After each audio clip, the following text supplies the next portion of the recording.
think with the whole world economy kind of down for the count right now, this is the first time I would say at least like 50% of the world is like out of work, and their first time to really like maybe even spend time with their kids, you know, or the first time they actually have space to think, you know, and this can be a time where we can actually determine what we truly value in this life, and not just kind of just keep chasing the carrot that's right in front of us, you know.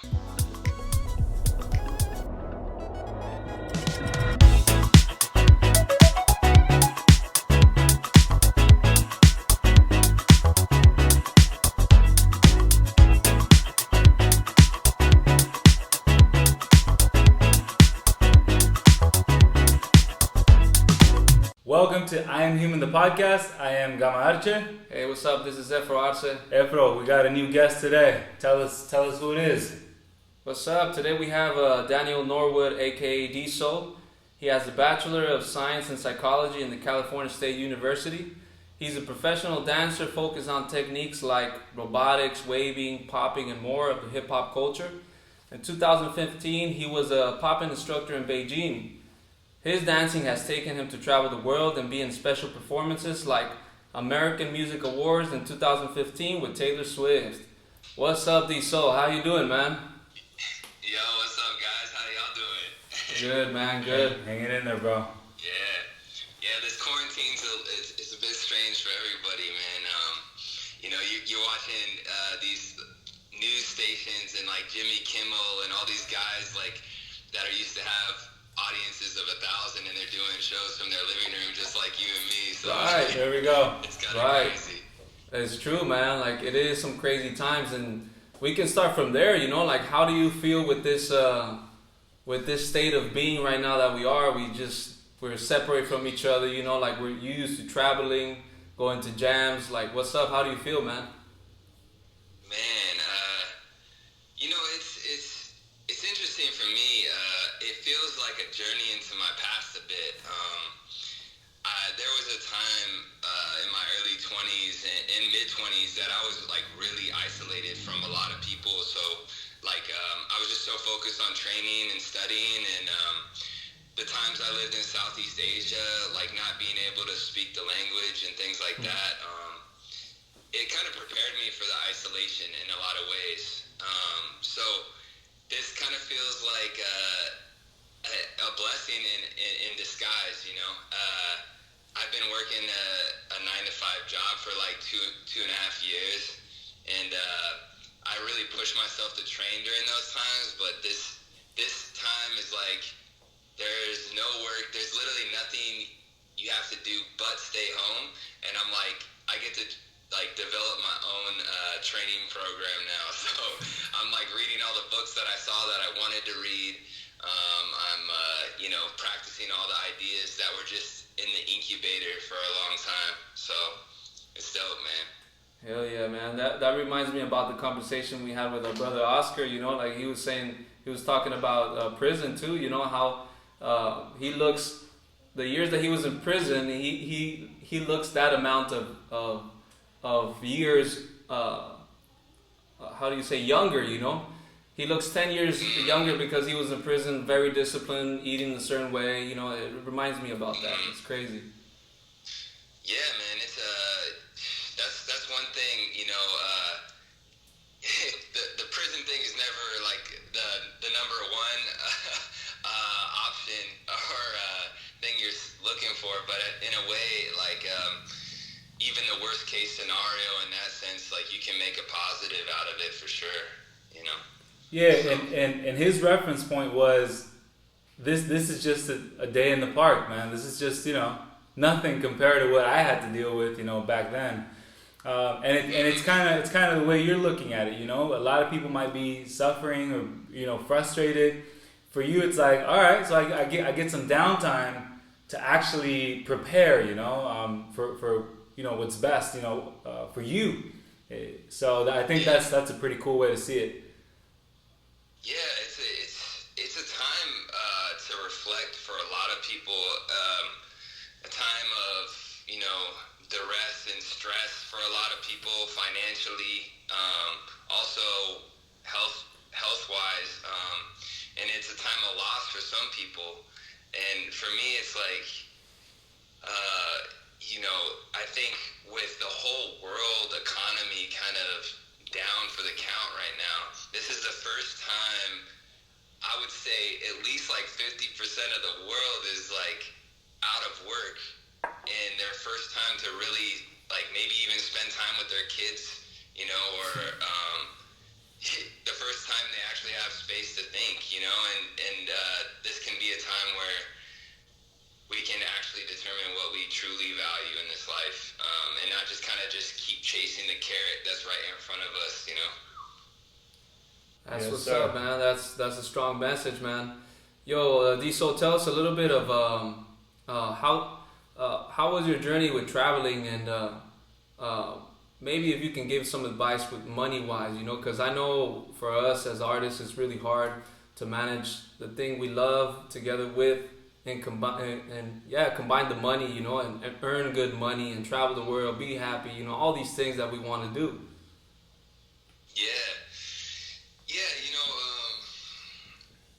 I think ultimately, why I started traveling was just out of mere curiosity. I think I had a lot of friends that were traveling the world with dance. I had a lot of, but actually from a very early age, I had a real desire to see the world. I think my first international trip was at 12. I had saved up all my money, like all the allowance, like, cleaning the house, like little chores I had to do, but my parents would give me a few bucks here and there, and then I saved up enough to go visit my best friend in Nova Scotia, which is like Montreal, but northeast, like off the coast of Maine. It's like crazy, but ever since an early age, I had a curiosity to see the world, but, not travel is a weird thing because, it's kind of in the limelight these days, as in, it's a fear of missing out. Everybody's like, I gotta travel. Well, not necessarily, but if that's what you want to do, then let's make it happen. So for me, travel like more recently was it was oriented around dance. So that's another I think an extra beautiful way to travel, because now you're experiencing the culture through a culture, because for example, you come to LA, and depending on what you're interested in or what you know about, that's how you're going to view that particular place. If you're into jiu-jitsu, or you're into martial arts, or you're into dance, or you're into acting, or writing, or anything, law, that is the lens at which you are going to view the world through. So travel is not only something that helps you learn about yourself, but also throughout your life, you could visit the same place 15 times and see it different every single time. So for me, it's kind of an endless journey, but the world is really only as big as you're able to see it or willing to see it. And so when it comes to the money aspect, that's a tough one, man. It's I had a lot of good friends that were getting paid to travel, so their flights were getting taken care of, stay was taken care of, but my skills were at a certain level, maybe not ready to book at the time I started traveling, so it was something that I wanted to do, and I felt like I needed to do in order to get my skills even higher. So I saved up as much money as I could, and actually the way that I did that was the first initial amount of money that I got was through scholarships in college. So I was able to actually go to school and just actually apply myself and become good at learning, and then they would pay me. I was like, wait, what? you're gonna pay me to read this book and like better myself? I was like, that's a win-win, you know? Yeah, hell yeah. I applied for all the scholarships that I could get. So by the time I got out of college, I had a little bit of money, and then I actually ended up booking the job in China. So that was right out of the gates, and that was just by knowing the right people, and just constantly pushing my art out there so people knew what I was up to, you know? It wasn't just like sitting in my backyard and practicing all the time. It was like I have to actually push my art into the world to get noticed. But yeah, man, I think I did the majority of my travel like really broke. Like I did not have money, you know? And I think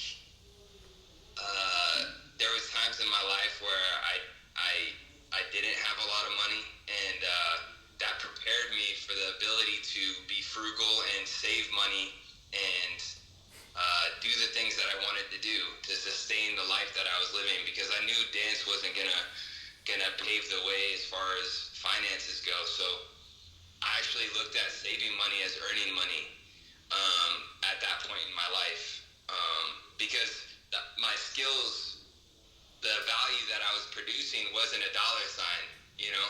So it was producing value for me and my friends and my community, but then to convert that to a dollar sign wasn't really, and still is very hard to do. So in some ways, saving money, learning to save money is such a valuable skill, because if you're grocery shopping every week and you set aside, you know, $50 or $100 a week or whatever, but you could cut that in half, that's going to add up to a plane ticket at some point. So yeah, that's right, man. In Vietnam, I was living off of, because like in college in LA, it's expensive to live, but I was living off, I made it a goal to live off $5 a day in LA, which is really hard, you know? So I did that in college, and then so when I went to Vietnam, I made it my goal to live under $200 a month with rent included.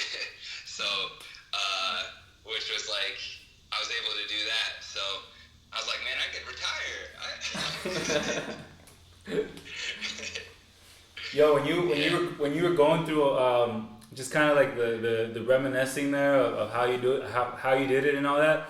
I have a friend of mine that he's a poet, and he was gonna go to like this festival, and they asked him like, do you make a living off of like writing poetry? Like, can you make a living off of this? He said, look, lady, it doesn't make me a living, but it makes me feel alive. He says, I'll figure out the making a living part somewhere else. You know, that's easy. I said, but he said, what I'm really interested in is what makes me feel alive, you know, and I totally relate to what you're saying. I have a question for you. You lived in Beijing, so can you just kind of give us the cultural differences between us on this side of the world and kind of how they roll? Oh man, oh jeez. Well, it's crazy, man, because you know when I got this job offer, shout out to Slim Boogie who hooked that up, who's another dancer in LA, but he just asked me after a workshop one day and was, you know, he's like, hey yo, D Soul, come here, I got a question for you. I was like, oh yeah, word, what's up, man? He said, he's like, you want to go teach in China? And I was like, hell yeah, you know, I just graduated college. I was like, yeah, I'm free, you know, but I got a trip to Canada coming up to see my homies in Vancouver and Toronto, but after that I'll be good. I was like, so when? He said, he's like, in 2 weeks. I said, in 2 weeks? He's like, and I was like, for how long? He said, 4 months. And I was like, oh, I thought you meant like teach one time in Beijing, you know what I'm saying? And I was like, so I don't think I could do that, man. I got plans. And he's like, well, it's a really good opportunity. You should think about it. And I said, okay, well, when do you need to know by? He's like, well, tonight. And I was like, Okay. I was like, bro, I was like, can you give me to the morning? I gotta make some calls, you know? I just started dating a girl at the time. I didn't know where I was going. I didn't know anybody there. And so I eventually called those people and decided to go. But it was really just being the yes guy at the time, being willing to do it, because I was getting documents in Chinese. I didn't know what they said. They said, bring this letter to the visa, like the embassy, to get your visa. I was like, I don't even know what this letter says, you know? They gave me the visa. They sent me the airplane ticket. It's all in Chinese. I don't even know what the dollar symbols are, you know?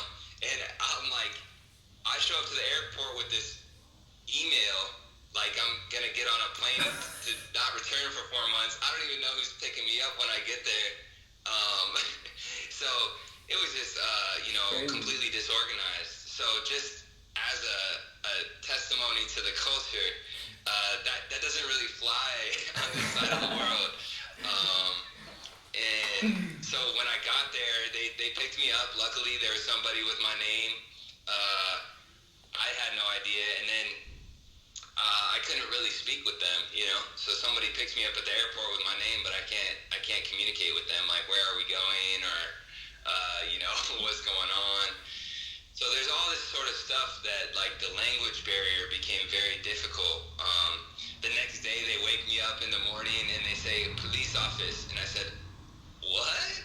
Like, this is like, I'm in a dormitory at a college, and I'm like, oh, wait, I'm going to the police office, and I didn't know why, you know. So I'm like, I'm scared, you know. I don't want to get locked up in China, so they take me there. Eventually somebody tells me, like, oh, you just have to let them know where you're staying at.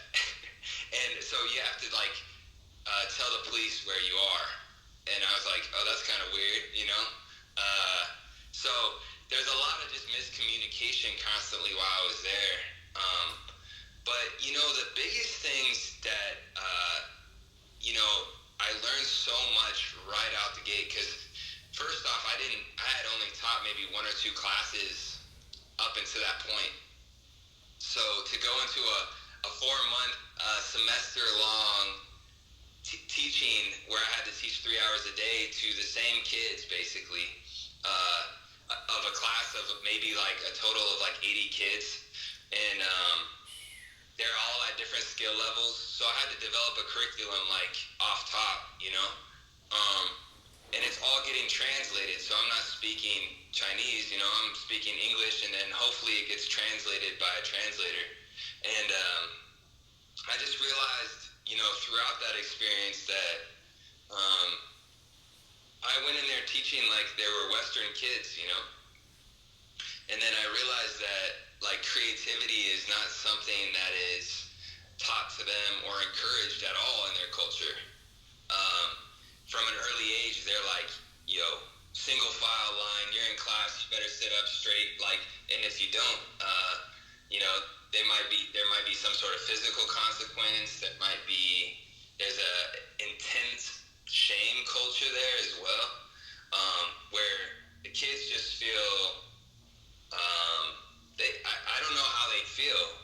They don't know how, I'm projecting how they feel by the way I see them act, but the fact is that they don't even express emotions the same way we do. Wow. They're taught to not be emotional in a lot of ways.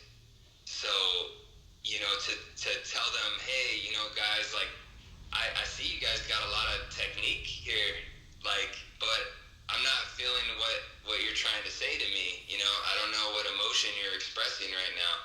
And they're like, they would just look super confused, because to them it's all about technique. It's all about technique, and it's not about necessarily expression. So, and I can't say that speaks for all of China, but I would say that's a pretty general cultural principle, that they learn through memory, but they don't really integrate it and really make it their own, And it, throughout the 4 months there, I would say I had maybe like 7 students that I really started to see mental changes where they felt like, but I knew I was leaving too early for them to really stick to it, you know? And so it was discouraging in a lot of ways. And, you know, it's, China's a different place when it comes to food, when it comes to way of life. Everything is, you know, there's not much emotional expression even in the subways, you know. When you say hi to people don't say hi. Like, you know, is there a word for excuse me in Mandarin? I always ask them, like, how do you say excuse me? They don't, you know. Wow. So, like, the way they eat too, as far as like you know, their mannerisms, like they might chew with their mouth open, or like they might eat things with bones and like spit it on the floor, things like that. And it's like, but to them it's normal, yeah. You know. It's my to say what's right and wrong, you know. Right. So many things, man. And the quality of life, you know. I know things have changed a lot since I was there, because that was 5 years ago. And I think things have changed a lot just in that amount of time. The pollution was incredible, like incredible in the worst way. It's wow. Like you couldn't see the sun, you know. It was like a hazy orange glow, like you couldn't see the sky. Wow. They would have like ash storms, like soot, like where the wind would kick up, and it was just like you couldn't see across the street, and it would just be like just ash everywhere, you know, trash everywhere. You can't find a single plant that doesn't have like dust all over it. Wow. Yeah, and so from that point till now, I've heard, you know, that they've changed, where they, for the Olympics, I heard that they put in a lot of work to change the environment. So, and the government's kind of been trying to crack down on that as well. I think they realized that, you know, they went through an industrial revolution, and they probably realized that they can't become the world superpower that they want to become without creating the full picture, from the way things look to the way things are produced, you know. So that's crazy, yeah, man. That's crazy. Go on and on. No, yeah, man. Like the closest that at least me, I've been to a place like that with a lot of pollution has been Mexico City. You know, I don't know if you've been there, but you go to the pyramids and stuff like that, and you can see a lot of industry around it, and it's polluted as hell, man. It's whack that, you know, the pyramids are contaminated, but it's the whole thing, you know. It's Mexico City and the state. So yeah, man, that's as close as I've been. Yo, D SOUL, I wanted to ask you about if somebody doesn't know anything about dancing or art, if somebody asks you, like, why do you dance, man? Like, why do you keep on doing this? If you have, like, an extra job, you get your money in a certain way, but you continue dancing, like, why do you do this, man? Oh, man. Why do I try and perfect wiggling in a particular way, or try and shake my body a little bit better, or like the things that don't pay the bills. Yeah, like you think about it, if you're looking at it from a Western societal perspective, this stuff doesn't make any sense. Dance would be like the worst investment of time. But if you look at it from a quality of life perspective, I go into a law office 5 times a week, and there's no real way I can explain what I did on the weekend or what I do after work to the people that have been, say, attorneys their whole life. It's hard for them to understand or even, comprehend, like, the joy of sharing a cipher or sharing a song with another person, or being able to perform and share, a story through your dance. And also, not only that, just the practice of something, of anything that you devote yourself to, a discipline, I think it creates a certain mental stability and resilience in every part of your life. 100%. So whether it could be anything, you know, as long as you're applying yourself, and by discipline, I mean chaining down the desire for distraction, chaining down the desire to just, escape, but rather kind of center yourself and like apply your focus into a craft. That I think is something that, and then the ability to there's a lot of crafts that people do that they can't share. The thing about dance is like we can work on our craft, and then we could go to our homies and be like, yo, check what I've been working on, or look what I found, you know, or and then when you get to perform, you know, like you can affect people's lives and inspire them to do whatever they want in their life, you know. It doesn't have to be dance, it could be anything, you know. Some people might watch somebody dance and be like, why does he do that? Or they can be like, wow, that was like, you gave them a canvas for them to project their own story onto, and then they're able to think things out by watching you dance, you know.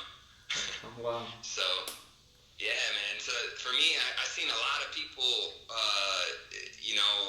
end up kind of giving up dance or like pursuing other things, which is not necessarily wrong. Maybe their art just transformed into another medium, but I think there is a certain thing that lacks in our culture right now, which is giving people a space to mature through the art form as well, you know, to like stick in it and just keep going.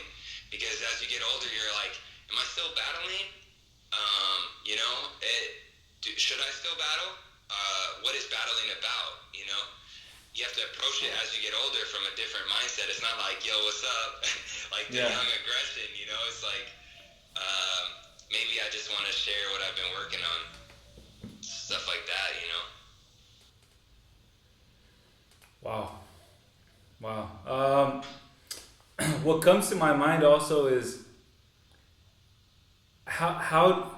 what are the elements that take you to that maturity, man? To see, for example, in my particular case, it was through music, and when I first started really getting into it, it was about people recognizing how skillful I was in terms of execution and whatever guitar solo or composition technical part. Even though I was feeling it, even though I did it with the right purpose and the right mindset, but it was more about you recognize how good I am, right? How, in your particular case, how do you take that? How do you overcome that hurdle to say, I just need to share this story, man? The story became more important than the storyteller, you know? Yeah, man. It's, I was actually thinking about this just before I came on. It's so crazy you asked that question. It's like, the thing I had like a phrase in my head, and it was like, don't become a slave to what you're good at. Because just the fact that you're good at it doesn't mean that you'll forever enjoy it. Don't define yourself by the things you're good at, you know? And because sometimes what happens is, and it can start that way, you know, where you're maybe naturally good at something, and then everybody gives you this reinforcement, and then you're like, hey, actually, maybe this should be my job. Everybody's telling me I should do it, you know? But you never really checked in with yourself to go like, hey, is this something I like doing? Yeah. So for me, it's like, I think when it comes to the maturity of it, I think it's just, I've gone through that, you know? I've gone through the awareness of going, hey, I'm actually doing something that I don't want to do right now. And like, for example,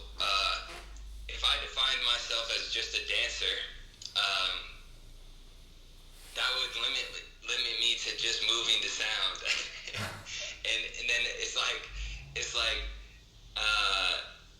whenever a DJ plays a song or somebody goes, hey, look, my friend's a dancer, or dance, or like, here's a song, dance to it, and it's like, well, I guess I don't like dancing all the time, you know, and it's, maybe you like to dance under certain circumstances, and then, like, but to define yourself in broader terms as an artist, and not just as an artist, but as a human, you know, like, so you have these different levels of stages, you know, you have the base level, like who you are as a person, and then it slowly builds from there, and you're like, I'm a creative person, I think we all are, and then it's like starting to define yourself more, but just always being able to come back to that center place where you're going, hey, I don't have to do these things at all. What do I actually enjoy doing? And and also being able to recognize the things that you don't enjoy doing, but you realize they're going to lead you to the place that you want to be. Wow. Or at least you think you want to be, you know? And that's all you can do is act on what you think you want to be. Yeah. That's crazy, man. Yeah, and most of us are kind of stuck in that, you know, that we always want to people to see us and accept us for who we are or for what we do, you know, but I think it's a huge step when we overcome that, you know, and just you want to do it because you love it, and you don't have to do it all the time. You know, there's a lot of people, like you say, that they tell you, hey, dance, just from one second after another, like, hey, let's dance to that song, but if you're not feeling it, it's not the right time. And like you said, you know, like we have some deep conversations, man, and I think you are beyond just the dancer, you know, the way you think, the way you live, it's very broad, you know, and it's good that you're not inside of a little box. What would you say to all those people, you know, like even that they consider themselves just a popper, you know, like not even a dancer, you know, it's a category inside of a category, and they're just one style, you know?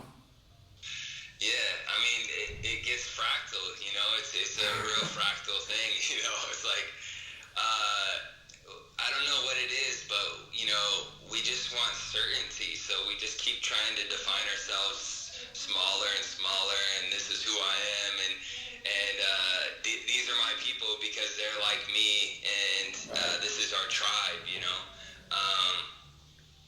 Yeah, so it's kind of this in-group, out-group thing that, you know, is good in some ways, and you know, I just, as far as the people, like, you know, I would say, oh, they go, oh, what style of dance do you do? And I go,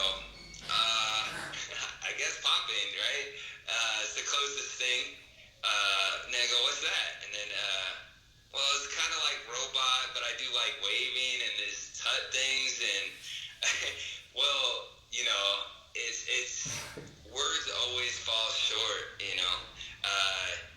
And I think, you know, when it comes to defining yourself as within styles, it gets really frustrating. I had a real kind of awakening in this quarantine where I started to study other styles and like really starting to apply myself to learn these styles, and I was like, dang, man, I forgot how hard it is to begin something. Like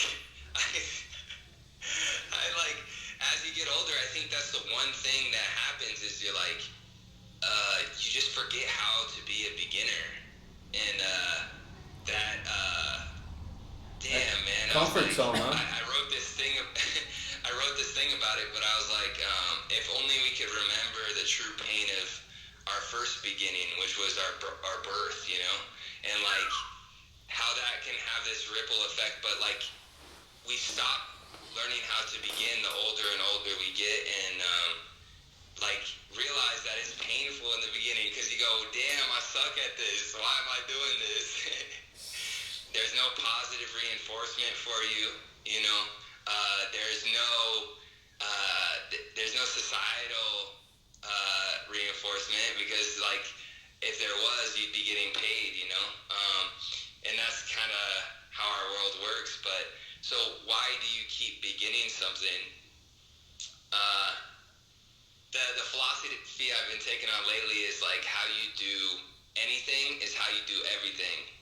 So if you're able to navigate that beginning, that real like frustration, and then systematically break things down into pieces that you can digest, then man, the sky's the limit.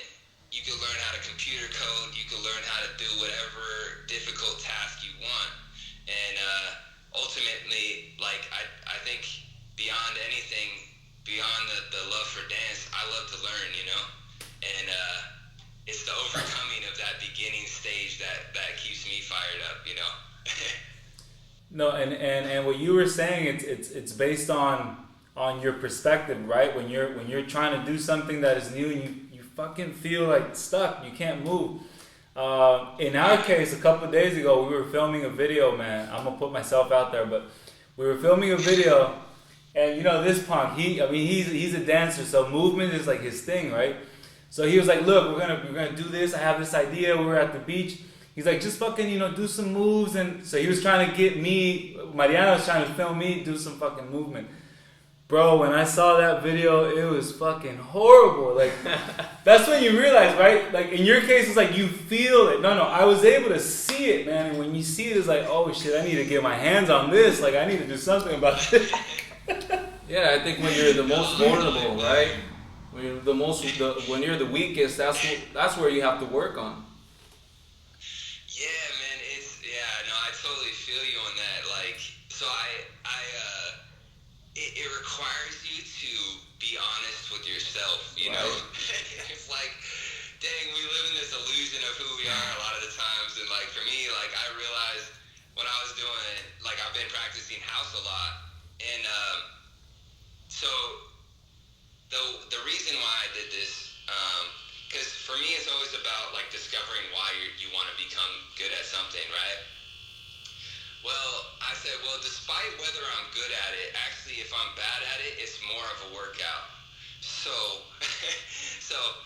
okay, actually, you know what? I've been doing footwork drills, like agility drills on a ladder. I'm like, yeah, this gets kind of boring, you know? Yeah, I can create different patterns conceptually, but I was like, but the music, like, that would make it fun. Like, why am I running laps? I could just be like dancing and knowing like I'm working on my rhythm simultaneously. I'm enjoying myself while becoming a healthier physical person. So for me, it was like, okay, practically this makes sense already. So if I suck, it doesn't matter. I'm not doing this to become good at it necessarily. But then I recorded myself. I saw myself. And I was like, damn. I felt a lot better. I was like imagining somebody else dancing though. Right. I'm dancing. I'm like, I think I was imagining like Tony McGregor or something, you know? But I just was not. I thought I was Gene Kelly or something, but it was not pretty. And so for me, it was okay. Let's really go back to the basics. What makes this style? And I had to admit to myself that I had developed I had never developed an ability to bounce. And as a dancer, that's kind of weird. You're like, wait, you're supposed to be good. You're supposed to be a good dancer. And then I'm over here saying like, actually, I don't think my rhythm's that good. Actually, I don't think I know how to bounce. And I'm like, dang, okay, square one, here we go, you know? Yeah. Yeah, man, it's just like the ability to admit that you need work is sometimes hard to do. Oh yeah, for you, your examples were great, man. The examples of my video trying to move was something similar to Will Ferrell, bro, and it was bad. It was really bad. But there's a place for everybody, bro. but it comes back to that, man. It's the reason why you have no explanation, right? At least the way I see it, the reason why you don't have an explanation when you're doing these things that don't pay the bills, that, you know, they don't make sense for other people. I think it's just about exploration, you know, it's you're exploring your limits. How far can you go? And when you're new at something, you just don't have a clue. Like, not even how to stand, how to move, how do you breathe that way? What does it take? Like, how far can you push? What is pushing? You know, it's like it's this weird concept, man. It's a beautiful thing once you recognize that is so necessary, man. If you want to get somewhere, that is so crucial. You can't go beyond that. What now that you see these, I guess, limitations that you've had, what is your plan to do, or what is your plan of action to go beyond that? Oh man, yeah. Well, I think, you know, some of the recognition came from teaching people, beginners, you know, teaching younger people, teaching people that are just starting their journey, and I go, oh wait, like, I'm doing something that's really difficult, actually. It doesn't feel difficult to me anymore. And, you know, I'm watching them try and do it, and I'm like, okay, how do I explain it to them that it makes sense to them? So, for me, it's like, yeah, I could throw, like a crazy wave right now, but then I was like, remember how hard it was to just go like 1, 2, 3, 4, and so I was like, oh, actually, like, house feels like that, you know, where I'm like, I'm at this stage, and I'm very much in my thoughts about where to move, how to move, and there is no sense of freedom in it, you know, so it feels very foreign to dance, because I'm so used to feeling free and just being able to react to music, and now it's like, it's starting from square one. So as far as like how I approach the future of it,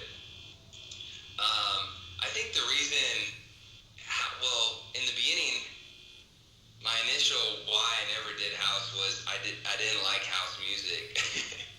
So I was like, so why would I learn house music if I don't like why would I learn house dance if I don't like the music? So because that's where dance kind of originates, is your relationship to the music or the sound. So then I was like, I would always tell that, and my friends would get so mad at me, like, because a lot of them are house heads. So I was like,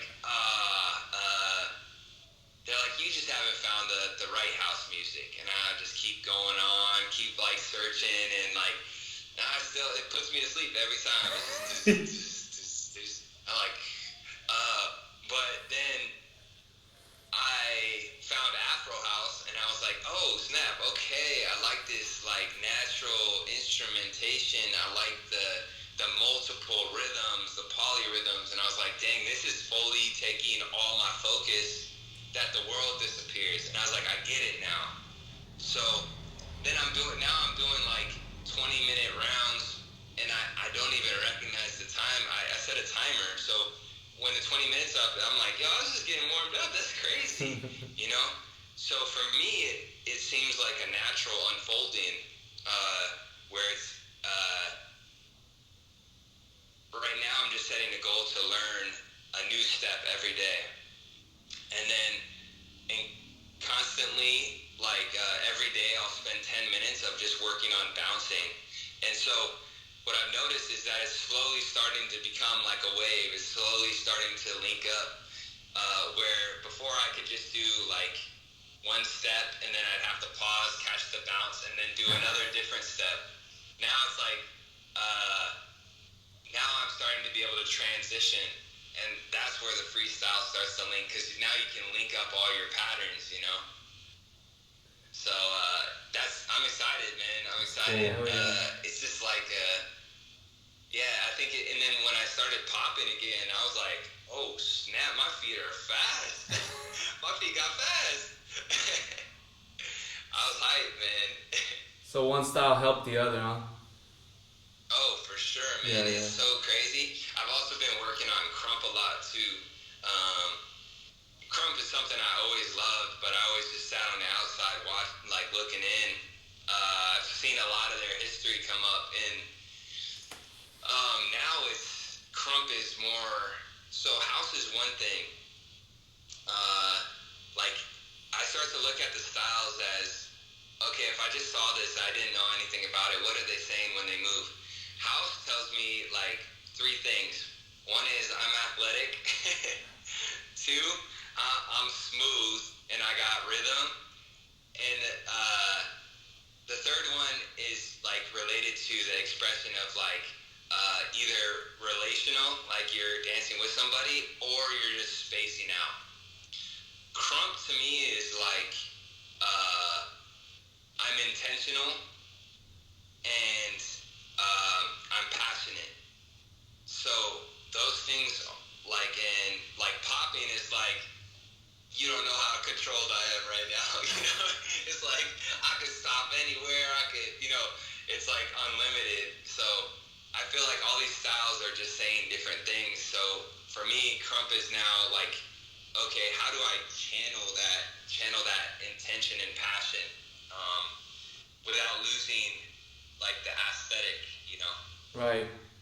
Yo, D SOUL, I wanted to come back into being honest and transparent with yourself. Like sometimes I think in art in general, we have a hard time with that. With sports or in basketball or in martial arts, you can see easily when somebody beats you or when he's better or she's better than you, But in arts, it's very abstract, and it's invisible sometimes. And people have a hard time, I know in the dance community, they have a hard time to recognize when they lose, when they're not in good condition, and when they still have a lot to work on. But what would you recommend to all the artists out there, how to recognize and be honest with themselves, Oh man, yeah, to be honest with yourself, that's a tough one. That's a real tough one. Because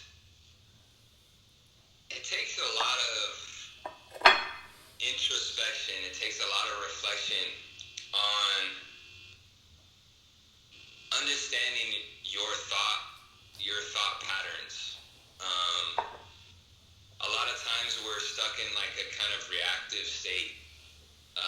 Things happen to us and we just react. Wow. There's a thought in our mind, but it's so instantaneous with our action that we don't even have a chance to pause and reflect, So I think it's this kind of, because you have to kind of break down your illusions, like what has created the way you perceive the world, what makes you who you are, what is beneath this face that everybody sees, what's beyond the clothes that I wear, what's beyond my demeanor or what people know me as. Who's the person that's looking out of these eyes, and I think that's probably the biggest thing, and it's different for everybody, some of us are deeper in illusions than others, and it's not necessarily each other's fault, and we all have a time where like we fall back into our psychological patterns and we got to get woke up again, Oh. It's this constant of trying to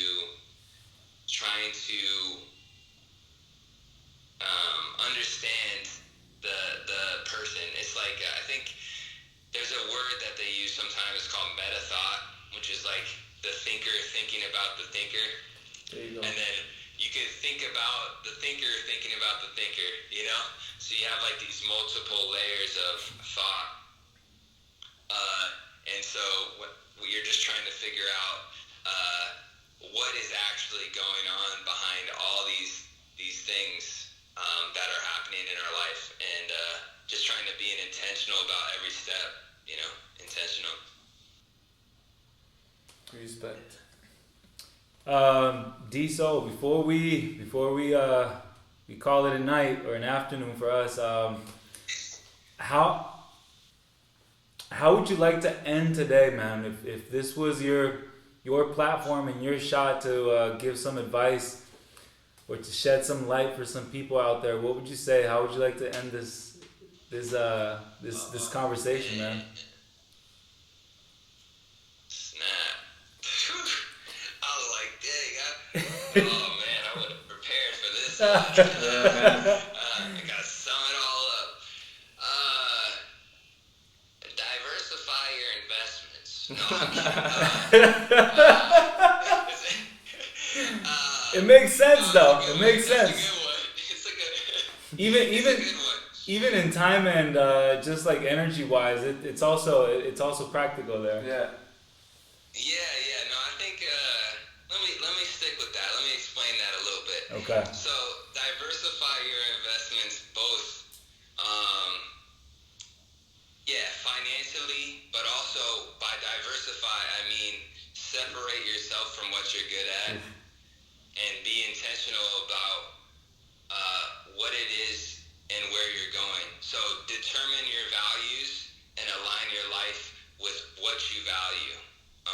And that does not have to be money. It doesn't have to be anything. You decide what that is, So I think I mean before I ramble on, I think that's probably good, No, it makes perfect sense, man. For us, it's been a blessing to have you here on the podcast, and I'm pretty sure a lot of people are going to take a lot from what you just said, man. We really appreciate you being here and your time and your energy, and just the fact that you diversified today to invest your time in this, man. It means a lot. Yeah, it means a lot, bro. It means a lot. Thanks a lot. And then there's a lot of youngsters out there, bro. They're gonna be using this information. Yeah, man. Thank you guys. I appreciate you guys creating this platform, man. It's a beautiful thing, man. I'm excited to see what comes out of all of this. The beautiful thing is like you start with one person and then it just multiplies. I always say I dance for the one person in the back corner that you never get to hear from. There's so many unsung heroes in this world, and you guys are just starting. So it's beautiful, man. Oh, thank you so much, man. Thanks, It's I guess it's just like a message in the bottle, We do this because the message is important, and the ocean might seem enormous compared to the bottle, but eventually it'll get somewhere, man. And that's as best as we can do, just do things. We talked about this with DBs, and it's just do things that you love just because you love them, and because they make a difference, man. Money will come, money will find its way also, and this is really important, especially now, that we're all going through this. I think good conversations without a filter and without censorship, I think it's crucial, man. Yo, D SOUL, and there's so many things that we didn't talk about, man. Like, for sure, we're gonna have another episode. I wanted to ask you about health and about nutrition and about exercise, but we'll leave that to another chapter because I know you have a lot of info on that. Yeah, for sure, man. I'm down to come back anytime, yo. Before we leave, you guys are good, man. Your family's okay out there in LA. Everybody's hanging in there. Yeah, everything's good, man. Everything's good so far, it's just, financially, it's weird for some people, but, the government's coming into play for some of us, and, it's a weird time, but as far as health goes, we're all good so far. That's what's up, man. All right, man. Well, again, thank you so much for being here, and we'll catch you soon. Until next time, D SOUL. Yeah. Peace out, man. Peace.